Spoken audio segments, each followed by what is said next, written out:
প্রবল বৃষ্টিপাতে বিপর্যস্ত ভারতের মুম্বাইয়ের জনজীবন। স্থানীয় সময় সোমবার রাত 1টা থেকে আজ সকাল 7টা পর্যন্ত 6 ঘন্টায় 300 মিলিলিটারের বেশি বৃষ্টিপাত রেকর্ড করা হয়েছে। আরও ভারী বৃষ্টির পূর্বাভাস দিয়ে রেড অ্যালার্ট জারি করেছে দেশটির আবহাওয়া বিভাগ। ভারতীয় সংবাদ মাধ্যম এনডিটিভি জানায়, বৃষ্টিতে চারদিক জলমগ্ন থাকায় বিদ্যুতায়িত হয়ে এক নারীর মৃত্যু হয়েছে। প্লাবিত হয়েছে বহু নিচু এলাকা। এমন পরিস্থিতিতে মুম্বাই নগরী ও এর আশেপাশের বিভিন্ন এলাকার স্কুল কলেজ বন্ধ ঘোষণা করেছে কর্তৃপক্ষ।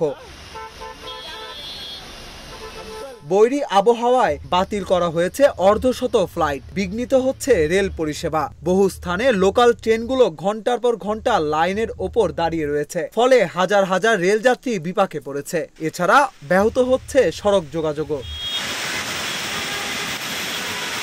মুম্বাই, রত্নাগিরি, রায়গাদ, সাতারা, পুনে ও সিন্ধুদুর্গ জেলায় রেড অ্যালার্ট জারি করেছে ভারতের আবহাওয়া দপ্তর। আর থানে ও পালঘরে জারি করা হয়েছে অরেঞ্জ অ্যালার্ট। জরুরি দরকার ছাড়া বাসিন্দাদের বাড়ি থেকে বের হতে নিষেধ করা হয়েছে।